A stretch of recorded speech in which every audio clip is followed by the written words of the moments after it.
Hi hello ನಮಸ್ಕಾರ ಚಾನಲ್ಗೆ ಸ್ವಾಗತ. ವಿಡಿಯೋ ನೋಡ್ತಿರುವ ಪ್ರತಿಯೊಬ್ಬರಿಗೂ ಧನ್ಯವಾದಗಳು, ಥ್ಯಾಂಕ್ಸ್ ಅ ಲಾಟ್. ಹಾಗೆ ಸಬ್ಸ್ಕ್ರೈಬ್ ಮಾಡಿ, ಲೈಕ್ ಮಾಡಿ ಅಂತ ರಿಕ್ವೆಸ್ಟ್ ಮಾಡ್ತೀನಿ. ನಿನ್ನೆ ಅಪ್ಲೋಡ್ ಮಾಡಿರೋ ವಿಡಿಯೋದ ಮುಂದುವರೆದ ಭಾಗ ಇದು. ಪಿತೃಪಕ್ಷದ ಬಗ್ಗೆ ಕೆಲವೊಂದು ಪಾಯಿಂಟ್ಸ್ ಹೇಳಬೇಕು.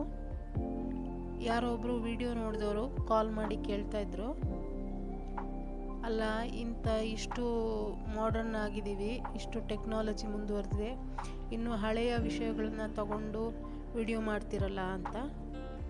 ಯಾರು ಇದನ್ನು ನೋಡ್ತಾರೆ ಅಂತ ಅವರ ಕ್ವೆಶ್ಚನ್. ಅವರು ಒಂದು ವರ್ಡ್ ಹೇಳಿದರು, ಮೂಢನಂಬಿಕೆ ಅಂತ.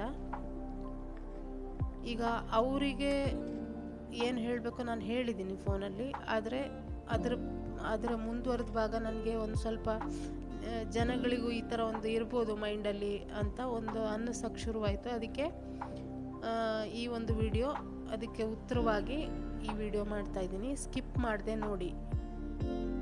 ವೈಜ್ಞಾನಿಕವಾಗಿ ಅಂದರೆ ಸೈಂಟಿಫಿಕ್ ಆಗಿಯೂ ಇದು ಈ ಪಿತೃಗಳು ನಮ್ಮ DNA ಹೇಗೆ ಅಂದರೆ ವಂಶ ಪಾರಂಪರ್ಯವಾಗಿ ಅದು ಬರುತ್ತೆ ಅಂತ ಡೀಟೇಲ್ ಆಗಿ ಹೇಳ್ತೀನಿ, ಕೇಳಿ ಕೊನೆ ತನಕ. ಪಿತೃಗಳು ನಮ್ಮ DNA ಅಂದರೆ ಕನ್ನಡದಲ್ಲಿ ಹೇಳೋದಾದರೆ ವಂಶ ಪಾರಂಪರ್ಯ DNA ಜೀವಿಸ್ತಾರೆ ಅನ್ನೋದ್ರ ಬಗ್ಗೆ. ಇದು ಕೇವಲ ಆಧ್ಯಾತ್ಮಿಕ ವಿಷಯ ಅಲ್ಲ, ವೈಜ್ಞಾನಿಕ ಸತ್ಯವೂ ಹೌದು.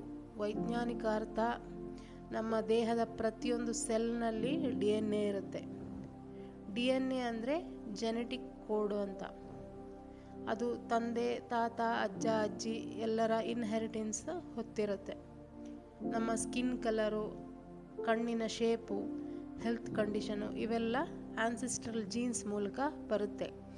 ಇತ್ತೀಚಿನ ರಿಸರ್ಚ್ ಹೇಳೋದು, ಪಿತೃಗಳ ಟ್ರಾಮಾ, ಹ್ಯಾಬಿಟ್ಸು, ಲೈಫ್ ಸ್ಟೈಲ್ ಕೂಡ DNA ಸ್ವಿಚಸ್ ರೂಪದಲ್ಲಿ ನಮಗೆ ಬರುತ್ತೆ ಅಂತ. ಅಂದರೆ ಪಿತೃಗಳ ಆನ್ಸಿಸ್ಟರ್ಸ್ ಮೆಮೊರಿಯನ್ನು ನಾವೇ ಹೊತ್ತಿರ್ತೀವಿ ಅಂತ. ನಮ್ಮ DNA ಕೇವಲ ಬಾಡಿ ಕೋಡ್ ಅಲ್ಲ, ಆನ್ಸಿಸ್ಟ್ರಲ್ ಸಂಸ್ಕಾರ ಕೂಡ. ಪಿತೃಪಕ್ಷದಲ್ಲಿ ನಿನ್ನೆ ವಿಡಿಯೋದಲ್ಲಿ ನಾನು ಹೇಳಿದ ರಿಚುವಲ್ ಮಾಡಿದಾಗ ಆನ್ಸಿಸ್ಟ್ರಲ್ ವೈಬ್ರೇಷನ್ ಆ್ಯಕ್ಟಿವೇಟ್ ಆಗುತ್ತೆ. ಅದರಿಂದ ಪಿತೃಗಳಿಗೆ ತರ್ಪಣ, ದಾನ ಮತ್ತು ನಿನ್ನೆ ಕೆಲವು ರಿಚುವಲಲ್ಲಿ ಹೇಳಿದ್ನಲ್ಲ, ಅದನ್ನೆಲ್ಲ ಮಾಡೋದ್ರಿಂದ ಅವರ ಬ್ಲೆಸ್ಸಿಂಗ್ಸು ಸಿಗುತ್ತೆ ಅಂತ.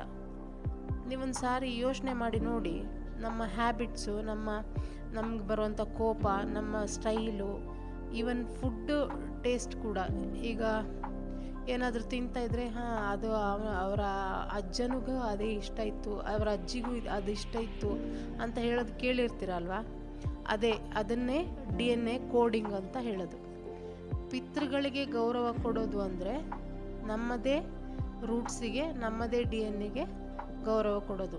ಮರಕ್ಕೆ ಬೇರುಗಳು ಹೇಗೆ ಮುಖ್ಯವೋ ನಮಗೆ ಆನ್ಸಿಸ್ಟರ್ಸ್ ಕೂಡ ಅಷ್ಟೇ ಮುಖ್ಯ.